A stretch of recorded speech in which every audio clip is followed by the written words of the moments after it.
E é sobre isso, sobre estratégia militar, que a gente vai conversar agora com o professor de Relações Internacionais da Fundação Escola de Sociologia e Política de São Paulo.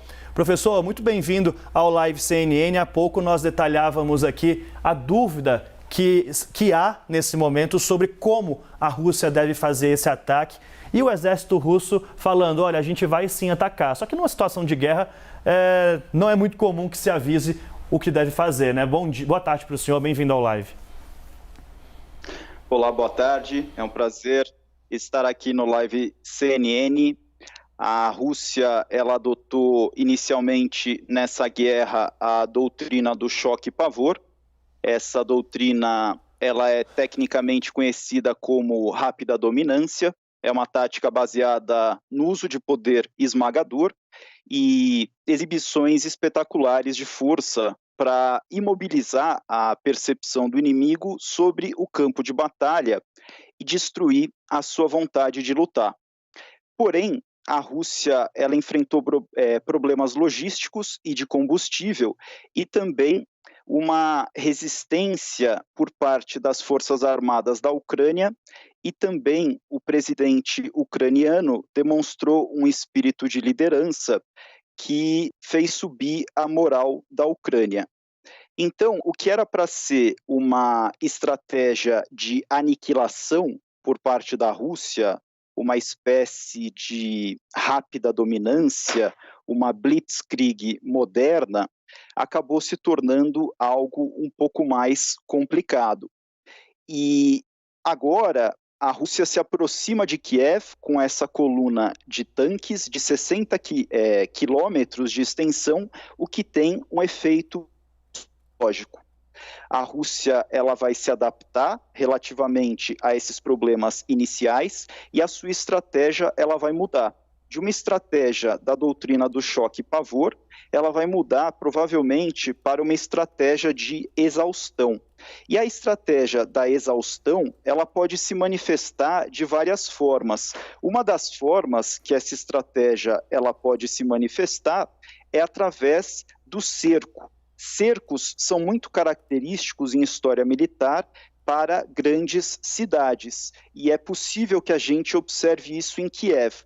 A questão é se a Rússia ela vai cercar e usar o poder de fogo, ou se ela vai cercar sem usar o poder de fogo e vai buscar, através de uma manobra militar, fazer com que as Forças Armadas da Ucrânia elas deixem as suas armas e não tenham disposição de continuar a luta. Então, é isso que a gente precisa observar.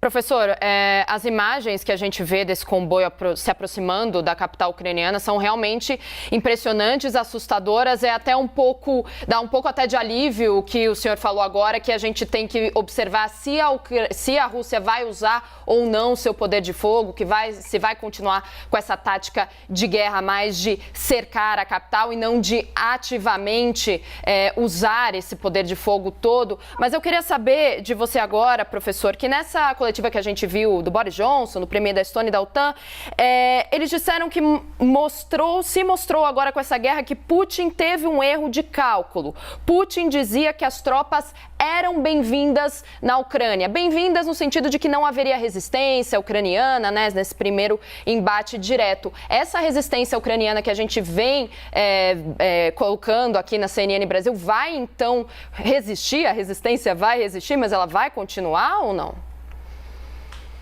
Essa é uma boa pergunta.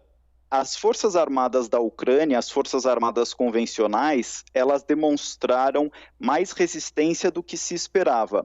As Forças Armadas convencionais da Ucrânia, em termos de equipamento e números, elas são inferiores às Forças Armadas da Rússia e elas operam com equipamentos militares da era soviética. Todo equipamento militar que os países ocidentais estão enviando à Ucrânia, ele ainda vai levar algum tempo para chegar e até ele ser incorporado nas Forças Armadas ucranianas vai levar um tempo e até se aprender a operá-lo também leva um tempo. Então a questão que se coloca é se as Forças Armadas ucranianas elas ainda têm condição de segurar o avanço da Rússia. Tem gente que acredita que sim e gente que acredita que não. Então, essa é a grande incógnita, é o que deve perturbar os serviços de inteligência pelo mundo afora. E tem essa questão, a resistência por parte das Forças Armadas convencionais, e uma vez que as Forças Armadas convencionais ucranianas sejam derrubadas pela Rússia, vamos supor que esse cenário se concretize, aí vai ser organizada uma resistência sob forma de insurgência e guerrilha. Aí também se coloca a questão do quão essa guerrilha ela será organizada. A Ucrânia ela não tem montanhas e selva que favoreçam a organização de uma guerrilha. Porém, ela tem fronteiras com países da OTAN, o que possibilitaria uma linha de suprimentos de apoio para essas forças de resistência. Então, essa é uma outra questão para a gente observar, porque qualquer planejamento militar, ele muda quando é colocado em contato com a realidade. Então, a invasão russa da Ucrânia, ela não está sendo tão fácil, mas o resultado ainda não está definido. Essa resistência, ela pode ser bem sucedida, mas ela também pode ser mal sucedida. Invadir o país é uma coisa e conquistá-lo e mantê-lo é outra. Então, a guerra e os seus resultados ainda estão muito em aberto, a gente ainda está nos primeiros dias. Professor Diego, aqui no estúdio também, eu queria saber uma questão sobre a influência das tropas da OTAN, né, a influência militar da OTAN nesse conflito com a Ucrânia. A gente vê as tropas russas cada vez mais próximas, né, se aproximando de Kiev. É o momento, provavelmente, né, o mais importante dessa ofensiva russa até agora. Não seria a hora, por isso, então, de haver um envolvimento maior das tropas ocidentais nesse momento que é crítico para a Ucrânia? Essa questão do envolvimento de tropas ocidentais é muito complicada. Por quê? A Ucrânia, ela não é membro da OTAN. Logo, a OTAN não teria como se envolver nessa guerra. A OTAN ela está enviando armas para apoiar a Ucrânia. Porém, isso pode gerar um problema porque a Rússia ela pode ver os países da OTAN que estão enviando essas armas como partes no conflito e isso pode levar a uma escalada. E caso os países da OTAN se envolvam diretamente, a escalada do conflito pode ser maior ainda, inclusive com cenários nucleares. Eu vou trazer aqui uma notícia de 2019 interessante. Pesquisadores da Universidade Princeton, nos Estados Unidos, eles fizeram uma simulação chamada Plano A.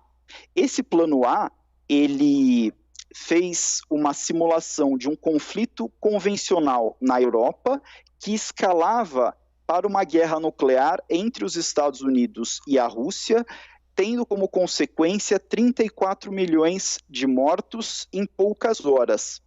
Esse plano A, eu me lembrei dele agora nesse contexto da guerra na Ucrânia.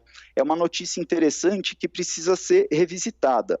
Obviamente, se trata de um cenário extremo, mas como as fronteiras de coisas que a gente não imaginava, elas estão sendo cruzadas, todos os cenários precisam ser colocados na mesa para a gente refletir sobre eles.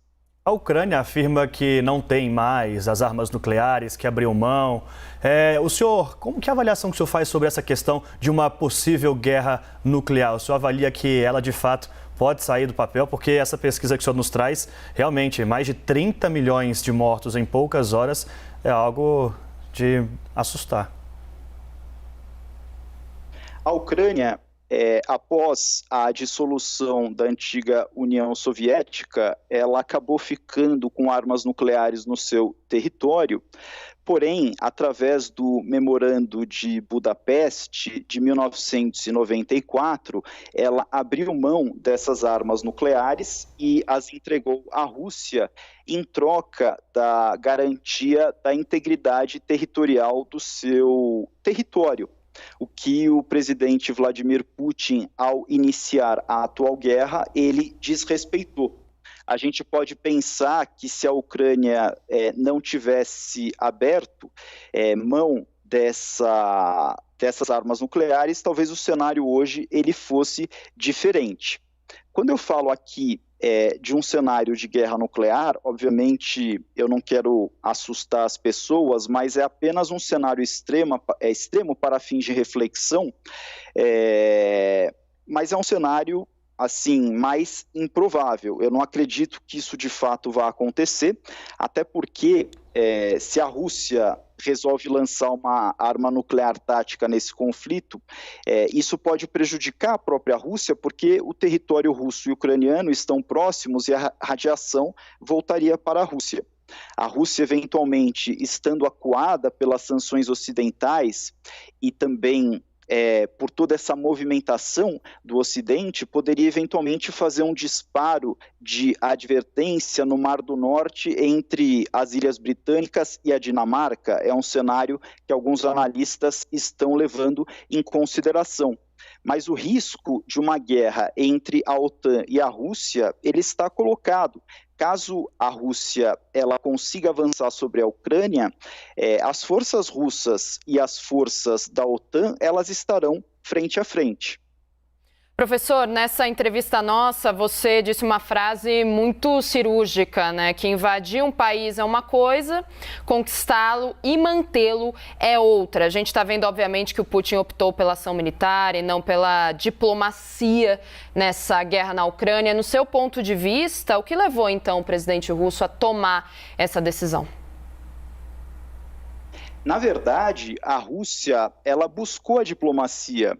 No final de 2021, a Rússia entregou a um diplomata norte-americano na Embaixada dos Estados Unidos em Moscou um esboço de um tratado com demandas da Rússia relativamente à OTAN, pedindo que a OTAN não se expandisse mais para a Europa Oriental, pedindo que a Ucrânia não entrasse na OTAN, pedindo que a OTAN retirasse seus mísseis de alcance intermediário do leste europeu. Depois, em janeiro de 2022, essas demandas russas elas foram negadas.